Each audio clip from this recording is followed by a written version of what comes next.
अब अगली बड़ी खबर का रुख कर लेते हैं। वक्फ बिल पर बनी जेपीसी से जुड़ी हुई बड़ी खबर आ रही है इस वक्त सामने। जेपीसी के सदस्य स्पीकर ओम बिरला से मिलने पहुंच गए हैं। जगदंबिका पाल की शिकायत लेकर पहुंचे हैं। जेपीसी के सदस्यों ने स्पीकर को पत्र भी सौंप दिया है। जगदंबिका पाल पर एक तरफा फैसले लेने का आरोप है। वक्फ बिल पर बनी जेपीसी के चेयरमैन हैं जगदंबिका पाल। उनकी शिकायत करने के लिए जेपीसी के बाकी मेंबर लोकसभा स्पीकर ओम बिरला के पास पहुंच गए हैं। ये सभी वो सदस्य हैं जो ओम बिरला के पास पहुंचे। शिकायत किसकी करने पहुंचे? तो जेपीसी के चेयरमैन जगदंबिका पाल की शिकायत करने पहुंच गए। अब वक्फ बिल को लेकर इस बनी समिति में इतनी नाराजगी चेयरमैन से इन सदस्यों को हो गई है, उसकी वजह भी जल्द ही सामने आ जाएगी कि आखिर जगदंबिका पाल से इतनी नाराजगी क्यों हुई है इन सभी सदस्यों को, जिसकी शिकायत करने के लिए वो पहुंच गए। संजय सिंह आम आदमी पार्टी से भी दिख रहे हैं इसमें।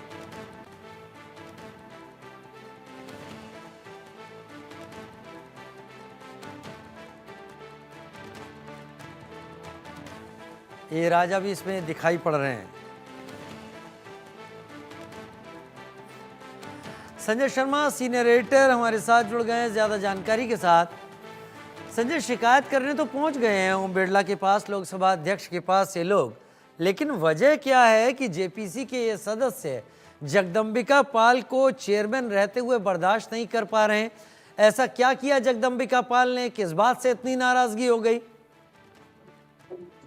देखिए राजीव, उन्होंने एक ओम बिरला को एक पत्र भी सौंपा गया जिसमें उन्होंने अपनी तमाम शिकायतों का उल्लेख किया। उनका यह कहना है कि वक्फ बिल पर जो बनी हुई जेपीसी है उसके सामने ऐसे ऐसे स्टेक होल्डर को बुलाया जा रहा है जिनका वक्फ से कोई लेना देना नहीं है। तो ऐसे स्टेक होल्डर को बुलाया जाए जो वक्फ की संपत्ति से सीधे सीधे जुड़े हुए लोग हैं या जिनका सीधा सीधा जुड़ा हुआ मैटर है। तो ऐसे प्रतिनिधियों से या ऐसे प्रतिनिधि मंडलों से उनका परहेज करना जरूरी था। साथ ही साथ विपक्षी दलों ने ये आरोप भी लगाया कि जगदंबिका पाल खुद बिना किसी से पूछे ये सारे के सारे डिसीजन लेते जा रहे हैं। उन्होंने कभी भी कमेटी के लोगों से सलाह नहीं ली। और जहां तक जेपीसी की बात है तो उनका यह भी कहना था कि खुद सत्ता पक्ष के सदस्य जेपीसी की बैठक में मौजूद नहीं रहते हैं। खुद बीजेपी के सदस्यों की संख्या 4 या 5 रहती है। कोरम भी पूरा नहीं हो पाता अगर विपक्षी सदस्य अगर बैठक में ना बैठे। तो उनका यही कहना था कि उनकी बातों को सुना नहीं जाता, उनको तवज्जो नहीं दी जाती और ना ही उनके विचार जाने जाते हैं।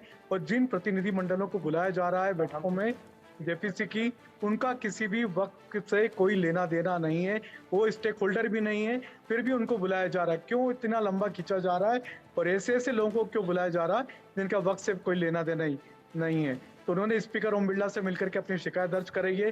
बाहर आके मीडिया से कहा कि हमने स्पीकर को जो बोलना था बोल दिया, हम बाहर आकर के ये बात नहीं बोल सकते मीडिया को, क्योंकि जेपीसी और पार्लियामेंट की मर्यादा होती है और स्पीकर की भी हमको मर्यादा रखनी पड़ेगी।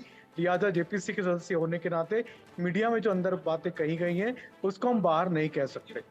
अच्छा संजय, इससे पहले एक महिला ने भी जेपीसी की सदस्य में बात रखते हुए बहुत सारे सवाल उठाए थे जिसको लेकर काफ़ी तल्खी हुई थी।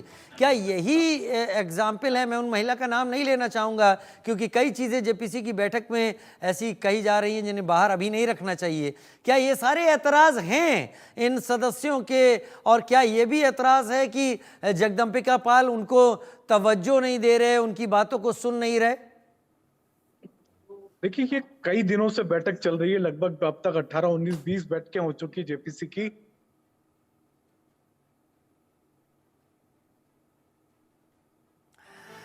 चलिए, संपर्क हमारे संवाददाता हमारे सीनियर एडिटर संजय शर्मा के साथ हमारा टूट गया है।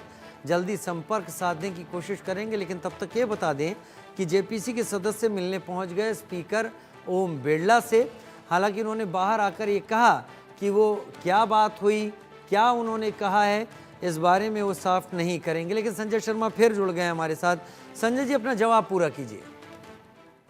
देखिए, जितने भी वक्फ बिल पर जो जेपीसी बनी है उसके विपक्षी सदस्यों का सबसे बड़ा एतराज यही रहता है कि जो भी दल, जो भी प्रतिनिधि मंडल आते हैं, अगर वो वक्फ बिल का विरोध करते हैं या वक्फ तो उनको कोई दिक्कत नहीं होती। लेकिन जो भी प्रतिनिधि मंडल इस जेपीसी के सामने पेश होते हैं और वक्फ बिल के समर्थन में खड़े होते हैं तो वहां पर फिर विपक्षी दलों का एतराज करना शुरू हो जाता है।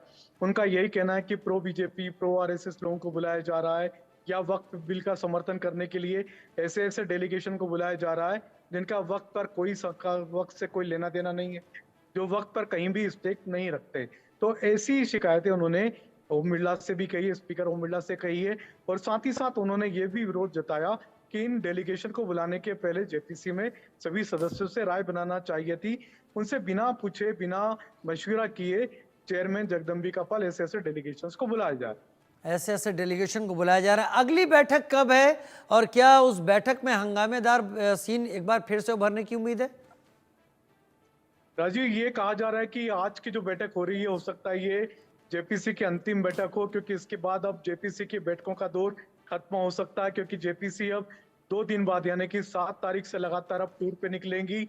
7 तारीख को चेयरमैन जगदम्बिका पाल कर्नाटक जाने वाले हैं, जहां पर कि हुबली और बीजापुर में जो किसानों का जो आंदोलन चल रहा है कि वक्फ बोर्ड ने, कर्नाटक वक्फ बोर्ड ने जो किसानों की जमीनों पर अपना दावा जताया है, वहां पर किसानों से मिलेंगे बीजापुर में और हुबली में। इसके बाद में लगातार 9 तारीख से लेकर के 13 तारीख तक लगातार वक्त पर बनी जेपीसी के लगातार दौरे चलेंगे। 9 तारीख को पहले गुवाहाटी जाएंगे, 10 तारीख को कोलकाता जाएंगे, 11 को पटना, 12 तारीख को भुवनेश्वर और 13 तारीख को लखनऊ। तो ये 5 बड़े शहरों का प्लान है जेपीसी के दौरे का।